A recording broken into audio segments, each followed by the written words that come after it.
Hi everybody and welcome back to the Renewables. That's definitely staying in. Hi everybody and welcome back to the Renewables podcast. Thank you ever so much for coming back. Now you'll see we're not in our usual place. We're here at Installershow 2026 and yeah, what have you made of it, Mark? It's been interesting, hasn't it? It's always exciting, I think, to come out and represent the podcast and speak to people. Love doing that, and thanks to Installershow for giving us the opportunity. Obviously, they provided this space to us for free in return to a little bit of promotion of the event. But yeah, it's been really, really good. What about you? Yeah, it's been really good. I'm here in two capacities this year. We're doing the podcast side of things, but we're also promoting the Roof Tooth and Roof Tingle as well. And we actually merged stands, didn't we?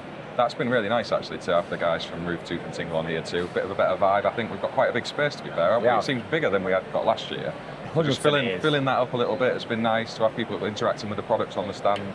Maybe to look towards doing more of that if we do events like this in the future, pairing up with other things. I think that's what this has really opened my eyes to. It's kind of like bring something else in, a product that we believe in, and have good conversations with other contractors about the product, but also about the podcast and about the training and all that sort of stuff. I think is a real superpower of what we found over the past few days. There's been a lot of that because everyone seems to be interested in all elements there. So it's been nice to speak about the training, podcast, and the tingle. But I suppose we should say what the show actually is for those who aren't coming, because they're trying to attract electricians towards it. It's fair to say, isn't it? Because historically it's been sort of gas and plumber centric, hasn't it? Yeah. Trying to get that going a bit, and it's a hard fight with this new space.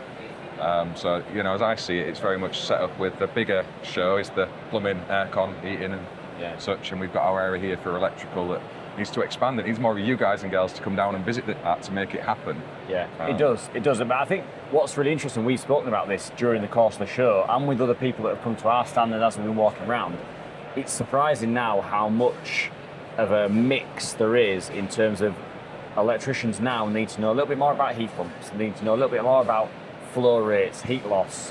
Whereas previously, it was like there was like a, the Berlin Wall was there. Well, it's like you didn't cross it, and now it's one of those areas where we all need to be a little bit more aware of each other. Same for plumbing and heating engineers, knowing a bit more about solar and battery, and for us knowing a bit more about plumbing and heating and a bit more about air source and some other really great products that aren't anything to do with air source, but that can provide heat and hot water into homes. So so a show like this almost has to start mixing up, like it is doing it, like it's pushing to do, which is the right way, because the industry is all getting mixed up as well.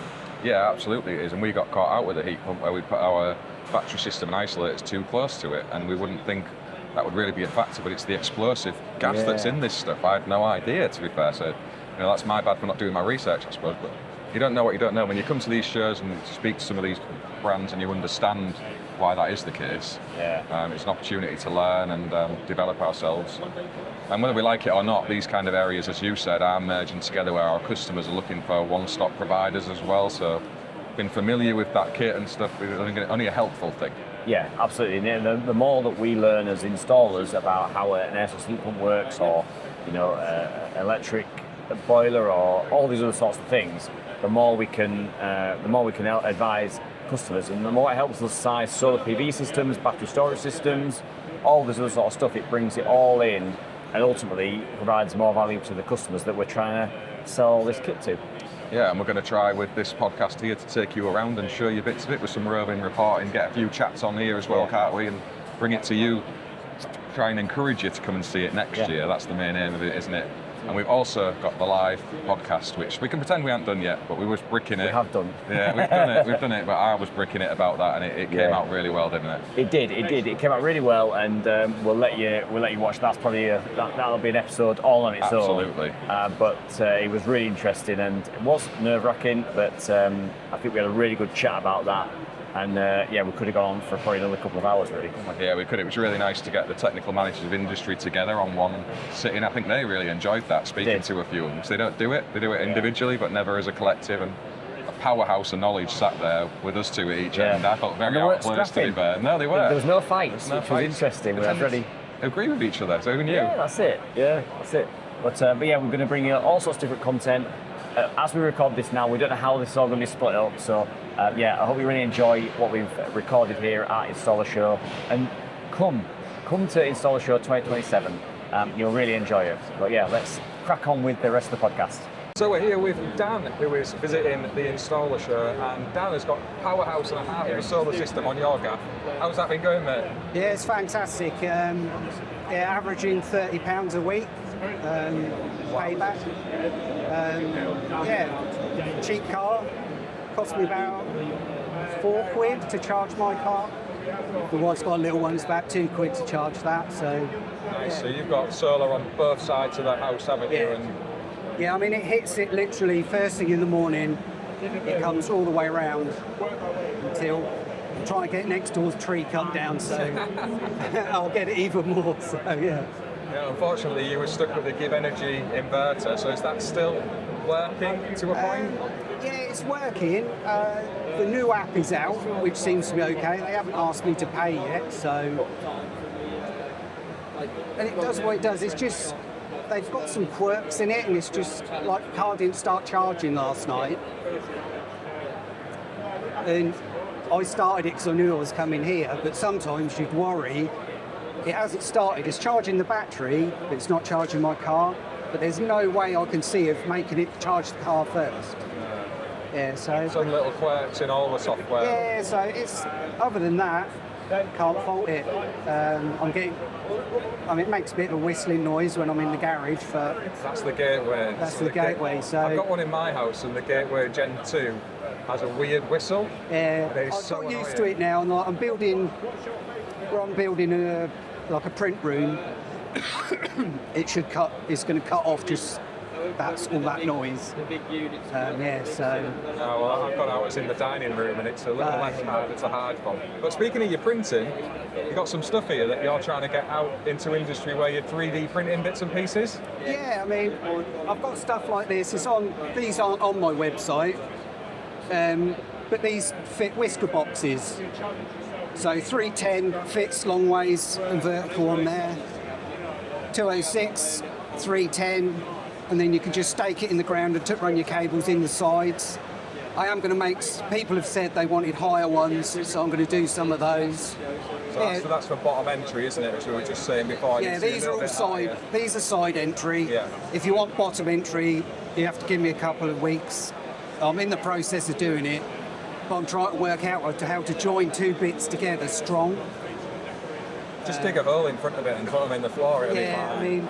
I do inserts for all sorts. This one's for Carl Sparky. And that fits a Brother E560. But I could do them for all the Brother printers. So if you've got a Brother printer, if you want it in pack out, T-Stack, Tough System 2. I've actually got a Tough System 2 for an E550 here with me today. Cool. So you're doing them for all the different pack-out systems? Yeah, eventually I will do them for... I'll concentrate on Brother printers and like nesting bins. This one looks funky. Yeah, so these are nesting bins that you've probably seen. They're a bit thicker than normal ones. And also they're all smoothed inside. So if you're getting small bits out, you can get them out. But yeah, check out the website. I'm on Instagram, Bryant Electrical 3D Designs, and just give me a shout if you've got any design you want done. I can liaise with you and get them done. So yeah, that's a drill for holding drill bits, long ones, short ones, that's for Carl Sparky as well. These are really good, mate. I mean, I've seen you sharing them on your socials for a bit now. Yeah, I mean, I haven't pushed it that hard yet because basically I've got no money. So if it goes crazy, I can't keep up with it. Do you know what I mean? So until I'm in the process of sort of semi-retiring and getting money. Once I get my money, I'll set my print room up, and then I'll be full force. Printing these out. Well, I'll link in the description over to Dan's website, so if you're interested in any of this, go and give him a bit of support and get some ordered. I'm certainly going to get some ordered, because I've not done some yet. He's brilliant, Dan. Thank you for coming on the podcast to talk with us, and enjoy the rest of the show. Yeah, brilliant. Thank you very much. Our fire break, and you will see this is all about protecting your cables and penetrations when moving through different parts of a building or even dwellings. You'll see a little picture down there for the example of the kit. And this is a really good product for us in the world of solar and things, when we're thinking about roof penetrations or going through party walls maybe, those kind of things can be a factor sometimes. And making sure we're paying attention to the fire sealing that is needed around all of that is really important. And when we think about heat pumps as well, and air conditioning and all those kind of things, there is lots of in to out going on. And you'll see with all of this, you have your collars, your inserts, and your cables come through. If the worst case happens, that will seal the gap and stop the fire from spreading. See the other range of kit the guys have got here, from their fire foams, intumescent pads, pipe collars, and all the rest of it. Seeing the example there around the fire safety, it is just a way of being able to ensure that your property is not spreading that pipe fire any further on into a building than is necessary. So yeah, go and check them out. They've been great neighbours to spend alongside the show at. So you can see we're just next door in there, supporting each other. It was very busy yesterday, so just a little G up every now and then, always really useful. And yeah, go and check these guys out. So it's Neutron Fire. Got some great products in their lineup. Hi everyone. Well, welcome back to another conversation. So we've got Dan here. What's your role, Dan? You introduce yourself. Hi everyone, I'm Dan Clark. I work for the Energy Networks Association. We're the trade association for the electricity networks across the UK and Ireland. And my role is Head of Innovation and Low Carbon Technologies. So we support the networks with their innovation governance. We try and publish lots of information about what's happening in the innovation space. We run a few events like our Energy Innovation Summit up in Glasgow in November. And on the LCT side, we are looking as a horizon scanning function, trying to identify some of the challenges, some of the opportunities coming down the track, how we might mitigate the risks of those challenges and maximise the opportunities as well. No, it sounds like what an interesting job that must be. Like it's a lot of fun. Oh, that must be so interesting. One of the innovations, or one of the new things that's coming out that's been making a lot of noise is around plug-in solar, and by nature, probably plug-in solar and plug-in battery. It's probably going to, in my view, end up being a bit of a combined system, I would have thought. But from an installer point of view, there's some significant challenges that we see in terms of safety and all of that. But in terms of from your side, one of the challenges that we see is customers effectively going to a shop, buying a product, plugging it in, and nobody else really knowing about any of that. And obviously, as an installer, we work hard to get all the right approvals and everything. But what are the sort of challenges that you potentially see with and opportunities with plug-in solar / plug-in solar and battery? I think it's a great opportunity for more consumers to get involved in the energy transition. You know, at the moment there are some people that are excluded, and so it'd be really great to be able to get consumers using solar panel, getting involved in green energy, getting more interested in it. So I think there is an opportunity there. You mentioned a few different processes. Obviously, when it's rooftop solar, we're talking about much larger systems.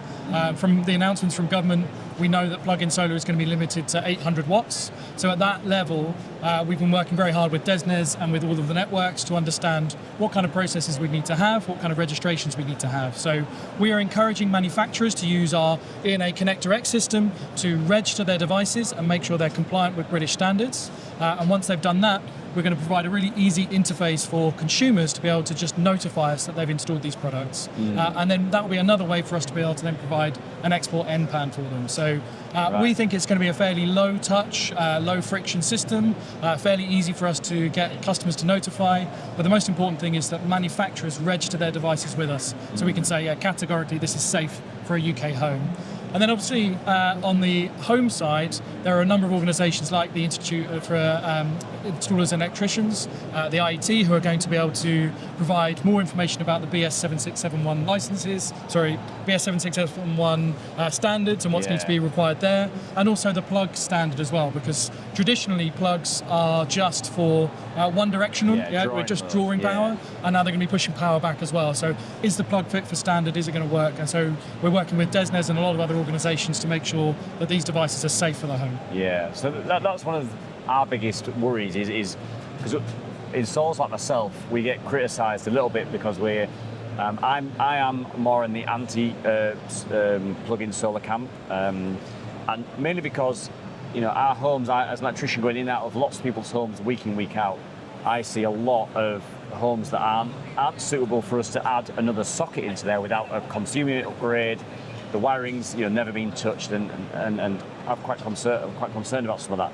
But to allow then a customer to come and plug in their own generating set is is quite a worry. And obviously, you mentioned obviously it is a low wattage system, a low load system, and for them to get an export MPAN fairly easily, they're probably in reality not really going to be exporting a lot of power of it. It's going to be mainly used within their home.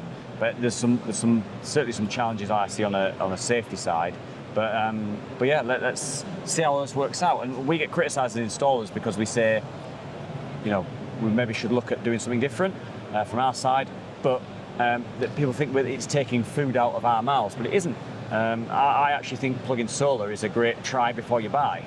Have an 800 watt system. An 800 watt system for a family of 4 isn't going to touch the side. It's going to help, but it ain't going to touch the side. So try some plug-in solar to then buy, a bigger system, a more of a financial investment in a larger system.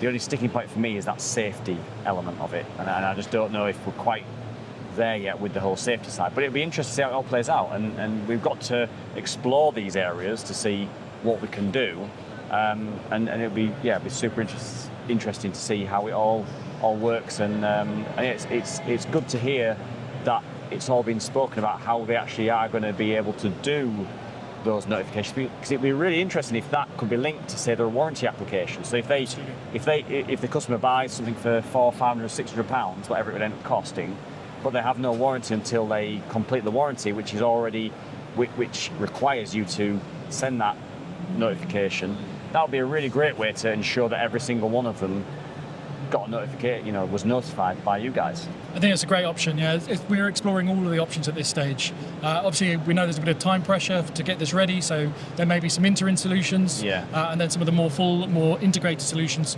QR codes on manufacturer boxes, so you can just scan a QR code and it uploads information automatically. That's the kind of place we want to get to, but we've got to walk before we can run. So we want to set the systems up and make sure there's a way for people to notify in the first place. Then we can look at other things as well. Yeah. You mentioned safety, and I think that's a really important point.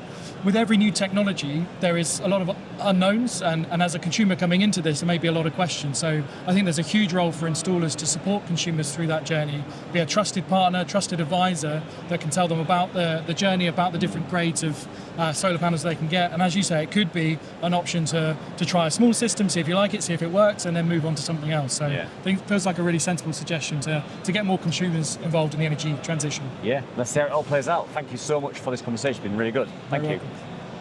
So I'm here on the Luthmore stand with Craig, and there is a really exciting product here that I wanted to share with you all. So do you want to explain what this is for us, Craig? Yeah, sure. So basically this is a battery-enabled electric combi boiler.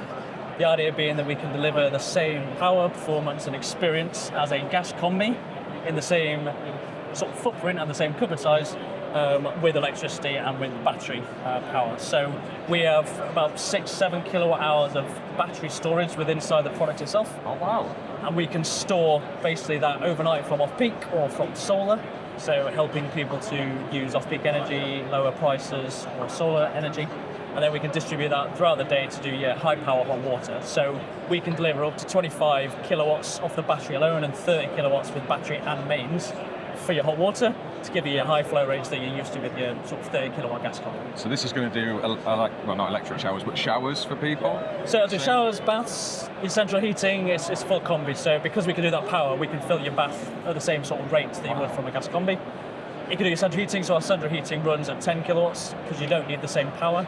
You primarily run the central heating off the mains at 10 kilowatts, but you can also top it up with energy storage as well. So any leftover from your hot water throughout the day, you can kind of choose, right, I'll put 50% of my battery into the central heating as well. So depending on how you use your energy, how you use your hot water, you can kind of pick and choose between hot water and central heating of that energy storage. That is really clever. So this will literally replace a gas combi while there's no tank that's needed anywhere. Exactly. Just fit that on the wall and it'll take over existing systems, no extra radiator, start changing the pipe. Exactly, yeah. Wow. The idea is, wholesale, you don't need to update your radiators, you don't need a water tank. So those smaller properties, like flats, terraces, that maybe don't have space for a water tank or a heat pump, and they can't put gas in or they don't want to put gas in, we can kind of replace almost light for light in that same space. Other than having to route a suitable electrical cable to it, the same as an electric shower, it will deliver that same kind of experience without the need of upgrading your house.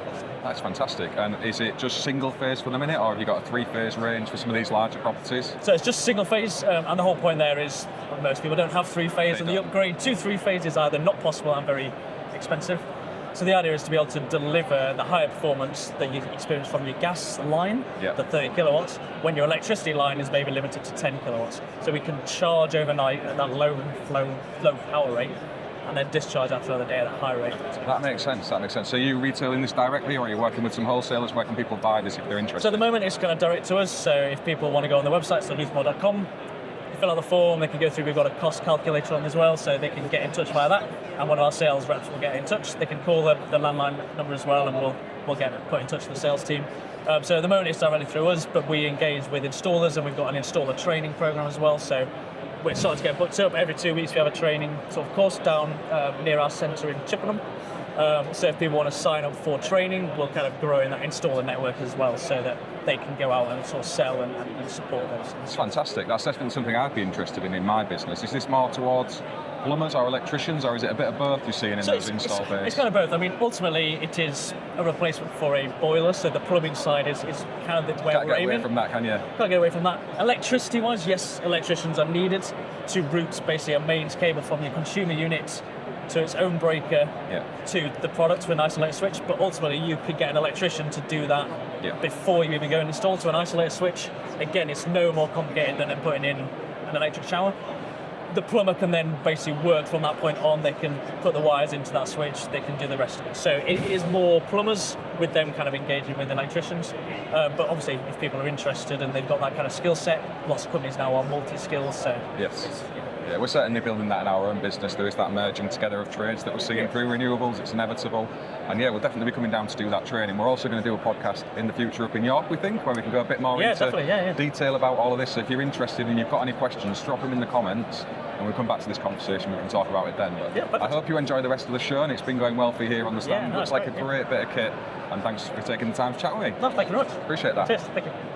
Here at Installershow, and they have got a little range of kit out here that's specific to us for renewable PV and battery storage. So you see they've got the essentials load consumer unit, got your main incoming supply, you've got your EV charger, your battery storage system and your inverters, little solar panel on the top. And massive shout out to the NIC actually, because having these kind of displays for us to come and see and interact with is so important. So I've been speaking with Tony, who is one of the technical managers here at the NICIC, and we're very much hands-on people in the way we learn and explain these challenges and problems. So they've gone to the effort to do that. It looks absolutely brilliant. They've also got other bits and pieces out here from older style stuff as well. Obviously, electrical contracting goes way beyond just renewables, and you can see some of the older style stuff here, and this is really interesting. This is the kind of stuff that has long since left the industry in terms of new installation, but it's interesting to see the way things used to get tested and be done of the past. Looks absolutely fantastic, a way for us as installers to see the progress and innovation we've had in our industry. And the NIC have not held back with the size of their stand at this show. It's been really, really good. And you see Electric Safety First in there in the corner as well. So they have had a home set up, if you like, with Richard Dave, Stephen Devine and the team. They've been here sharing some of the challenges we have in the modern home to do with electrical safety, and some of the things we've maybe done in the past and not got quite right. And the more newer things coming to the industry challenges, you'll see there the plug-in solar system that we're all talking about at the moment. And it's just a good way to sort of reflect on some of the things that we maybe got wrong in the design stage of the past, but also some of the stuff that happens in the world of DIY as well for consumers, some of the way we try and solve problems, and never isn't necessarily as safe as it should be.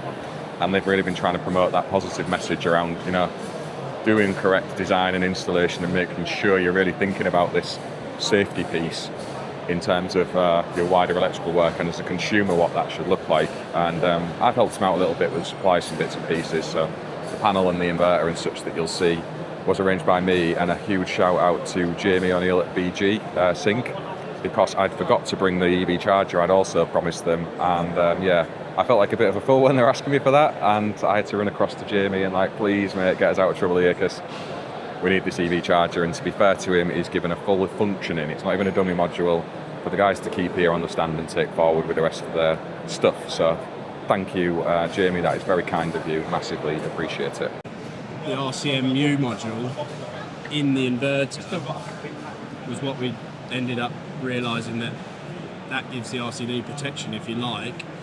But our assessor said just attach that as a separate sheet to your certificate, and that will give you the sort of backup to say.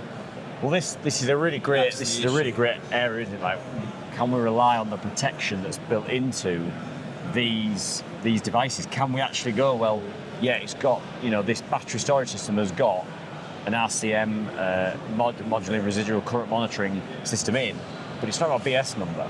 So well, I think they might have just updated it to have one. Ah, okay, right. That'd be interesting. Tom from Artisan, we were talking about it the other day, and he said, I'm pretty sure they've just updated something so that they do have an official. Interesting. Whether it's a BS number or whatever. If it's like 61008 or 61009 that's built in, then we're kind of like, right, well that satisfies it. But if it's just electronic, it's a bit like we had a really great conversation with Kirsty from Surge Protection Devices. Like when these brands saying they've got inbuilt DC surge protection, she's like, they might have like 50% of it, but they don't have all of it. It doesn't satisfy the regulations. So technically, we should all be fitting DC surge as well as we do with AC surge. And I'm like, bloody hell, it's so hard to know. We were doing that, but then, like you say, if it comes on the data sheet, that it's got DC surge, and we stopped doing it. Yeah. And then, well, she's requested from the major brands the certification of compliance on the surge protection side, and she said not one of them's been able to give me one yet. And I'm like, right, so now I'm back to fitting a surge protection device on each string, like a G-Wiz enclosure or something like that, top jobs and all that, and all the extra labour time, because installers, myself included, we take the easy route because we're so busy with everything else.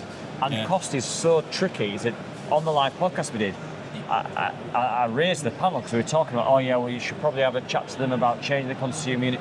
I said, fantastic, and I'd love to have that conversation. But what you don't realise is we're up against 3, 4, 5 different companies that will not care about this. I'm not saying we should sink to that level, but my business needs to be around for me to do the right job. Otherwise, if I just sit back and go, you know what, I can't do a good enough job, I'm going to go and work for a manufacturer. I'm sacking it all off. You're handing the market to people that don't want to do it right. Yeah. And so it's trying to work around it. Ultimately, and you'll be the same, you have to fight to deliver a better job, whereas the better job should almost speak on your behalf, but it's tricky to do that. It only really comes through someone making the leap and saying, you are more expensive, but I want a good install and I want a good product, and then they recommend you to someone because they're happy with what you've done, and that snowballs. Yeah. But if you just get someone who's getting 10 quotes, which I think is ridiculous anyway, and half of them are from either providers, Octopus, and I don't even bother pricing now because that's just it. We're never going to get close. And you don't want the system that we're going to install. So I don't want to install a sub-quality product. And if you're getting a, whatever brand inverter that you don't really care about the longevity of it, you just want a system installed, that's probably not going to be the project for us. Yeah, it's a really tricky one, man. It's a fight. It is a real fight to try and do a good job, keep yourself compliant, keep yourself up to speed with what's happening. And compete on price. And the reality is the more kit you've got to include additionally, like that adding two or three surge protection devices might be another 150 quid plus the labour. So you're up to maybe £300-400 pounds extra before you've added any margin on. Yeah. And it's like, that's the difference. They're not a quick thing to install either, are they? Because the amount of connections that are going in. Although I was just having a chat with the boys over at Doncaster. Oh yeah. I said to him, which I'd love for them or you to develop, a ferrule which is colour-coded, fits over the double insulation, it's a bit thick, isn't it? And has a string number. So if you buy a bag of 1s, 2s, 3s, 4s, at least you've got because we always find that sometimes when you're dressing them into the isolators, you can see they slip off or whatever. Which I said, the 6mm has got quite a thick insulation on it. You could have like a 10mm bit of boot on the ferrule, or the fork print, and then have it colour coded and numbered. Then you don't have to string number, and you don't have to worry about like we'll heat shrink every one with red and white as well, and then label them all up. The amount of times I go to jobs and I see, you know, they're just thrown in there, no ferrules, no labelling, no colours. Yeah. You know, it's a frustrating situation. I'd rather just.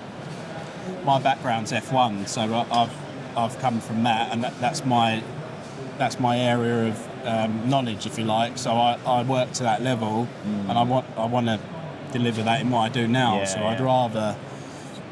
I can't sleep if I've done something that I don't like either. Quality is always the main objective, and if you. Mike was showing me a video this morning about where a company that was promoting will be at any price by £100, and you're like, if that's your starting point, then your starting point is always going to be on price, and unfortunately, the cheaper you are, the less time and less money in reality they've got to do a good job. It takes time to do a good job, and if you haven't got the money in the job, then you're just not, like, the maths has to make sense, and unfortunately it doesn't always. So quality is key for sure. So we're over at the Farizon stand, and we've been trying to get hold of someone, but they're quite busy. So this is the back of the Farizon van that I've actually been testing. I've had one for when this comes out, well, over a week. So in the back of these, what's drawn me to them is that it's kind of like ever so slightly smaller than a Ford custom van.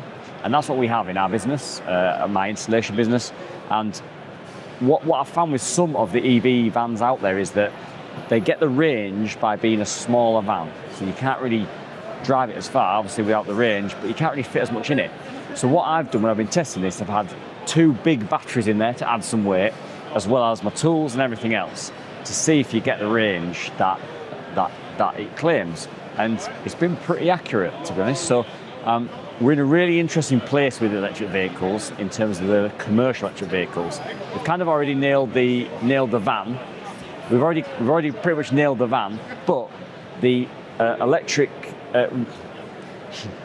We've already pretty much nailed the car, but the van is a really tricky one because of the weight, because of the size, because of all of that. It's really, really hard to carry the weight, but also get you as far. So yeah, the Farizon van's pretty cool. We'll maybe move this in and we'll have a closer look.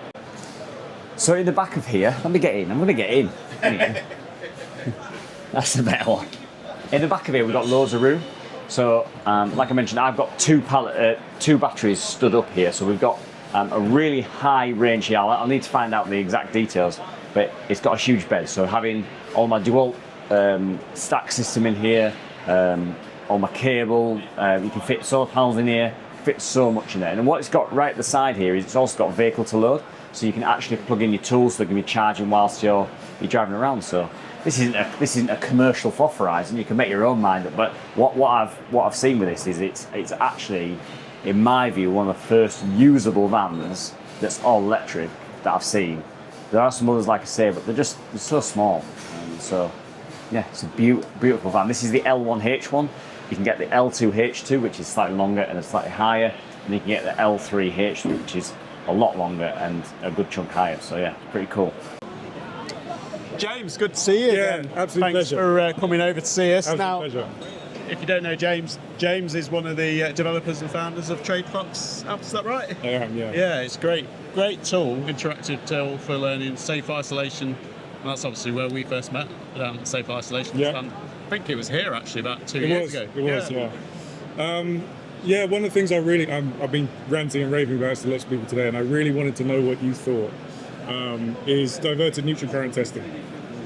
I've thought a lot about what is an unacceptable, dangerous level of current and voltage, and I can't seem to get an answer from about at what level you clamp your main earth. Yeah. Right? At what level of current are you just saying enough? And I mean, it really ranges from electrician to electrician, but a large part of it is engineering judgment. What are you deciding? I mean, for you personally, if you're clamping a main earth, what level of current are you just saying, no, I'm not touching it, I'm calling the DMO, I think that's diverted neutral current? Probably at the level where I go, whoa. Well, so you're talking like something like 4 amps, 5 amps? Well, if I saw that, I'd be like, yeah, definitely. Do you know, it's a good question. I've never really thought about it. Because my understanding is 15 milliamps can kill. Because that's the limit. That's what they say. With the right level of voltage, you cannot let go at 15 milliamps. Yeah. So my engineering judgment would say any main earth you're clamping above 15 milliamps requires serious further investigation. But that's just my opinion. I suppose as well that depends on what voltage level you're seeing on that. Yeah. But it's a good question. And physically, I'd never actually come across a diverted neutral current. Really? So, are you clamping your earth at every? Yeah. So we've always clamping. Yeah. It's probably one of the pre-flight checks I tend to do now. Just, one, because I'm interested to see, but two, there's that safety element. Yeah. But I don't think there's enough talked about in the industry about that. Yeah, having made as being part of Tradefox and having made the safe isolation simulations, I subsequently realised they don't actually keep you safe. That was really quite painful. So I spent a lot of money making them, a lot of money on development, and I suddenly realised it's not enough. Because obviously with an energised earth or with a pen fault, you can do everything correctly, you can do everything according to the book, and still receive an electric shock, or still leave the installation in a dangerous condition for someone else to come in. Yeah, it's a really good point. Do you have any plans in the app to bring more of that in? Exactly that, yeah. So that's what you're looking at? Well, because I kind of thought, it's not safe as it is, safe isolation. We need to go further and be clamping the earth, but around the procedure, disconnecting let's say you find a significant level of current on your earth. Let's say you clamp it and you find 3 amps, and this is before you've isolated the system. You isolate the system and you still have 3 amps. Why should you as an electrician disconnect that main protective bonding conductor to investigate if there's voltage? Well, potentially you're opening yourself up to a bigger problem. Exactly. You're suddenly in live working conditions with completely different protocols and with a potential of arc flash, potential of electrocution, electric shock. I just can't see the logic in that. No, I think there needs to be more conversations around that, and that, I think the awareness I got about diverting neutral currents was from being on the Safe Isolate stand where we're having those conversations. I didn't know about it either. It wasn't something I was taught about. Same with arc flash. Yeah. I didn't hear about arc flash during my trainings. I've seen some horrible. I think I was first shown some horrible videos. Anyway, it's an interesting topic. Yeah, it's one I feel like I don't know a lot about, which is absolutely. But yeah, it would be interesting to see where you go with Tradefox. Yeah. Do you find there's been much take up? Do you think there's been an increase in? Yeah. Well, that's good. It's certainly in terms of user adoption. Yes, slowly. We've been building. It's a complex platform. It's on WebGL, it's on iOS, it's on Android. So for that reason, it's taken a long time to build. Especially every module, everything's had to be absolutely perfect from an electrical safety perspective. I can't risk, someone getting electrocuted or receiving electric shock from my advice. So it's taken a lot of time, a lot of revisions. But yeah, we're making real progress now. No, that's really good. We're going to be focusing on diverted neutral current testing, which I think there needs to be a much greater conversation. And electricians need to stop relying on engineering judgment, in my opinion, have clear guidelines. Yes, because I think about limits which can can kill. Yeah, because I don't feel there's any clear guidance on that. No, I mean, why if my engineering judgment says greater than 15 milliamps can kill, leave it alone. Don't disconnect it. Yeah, I definitely think there's something in that. I don't know where you go beyond that. Yeah, I think there definitely needs to be more clear guidance again. I think that's where it's at. James, thank you very much. Absolute pleasure, man. Great to see you again. Cheers, dude. Yeah, I'll see you soon. So it's been some adventure through with the Installershow. We spoke to a fair few people, haven't we, Sam? Yeah, I think it's safe to say we're both absolutely shattered now, aren't we? Man, it's been a great show, and there's so much to see here. And obviously, when you're in a stand, you're kind of a bit locked to the stand. But even then, we've been out for a little wander and had some really great conversations. So yeah, it's a great show, and it's a great place to come and just learn a little bit. I've always said about these shows, that one person you meet, or that one company you see, or that one product you see, can change everything. That's why these shows are just so worthwhile. Absolutely, and massive thanks to Mike if he's watching this. We know he will be, for helping us out because he's been a powerhouse, hasn't he? Absolutely. We're recording and just manning the stand while we've been wandering around. Couldn't have done it without him, quite literally, this time. So thank you very much, Mike. And as Sam said, loads of the exhibitors here, just learning and being amongst it is what it's all about as well. Other installers knocking about, having a chat and a conversation. It's been really, really nice. And yeah, thank you to Installershow again for the opportunity. Anything else you want to add, mate, before we? Absolutely not. No, I think we've hopefully all of the interviews and things that we've put out there as part of the episodes in whatever form they've come out in, because it'll be quite a varied couple of podcasts that will probably come out of this.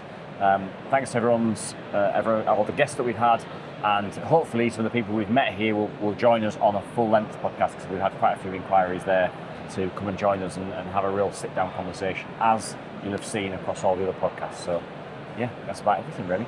Yeah, that's about it, isn't it, mate? And thank you to you for spending the time with you again for the last 3 days. I've really enjoyed it, just chilling out on an evening, having a chat about the industry. It's been really nice. Yeah. And if you guys have enjoyed the content, drop your comments in this below. Don't forget to subscribe to wherever you're watching or listening to this. If you want to get a week ahead, see what's coming along, you can subscribe over on Spotify. Yeah. And otherwise, we'll probably see you on the next one. But we definitely will. Yeah.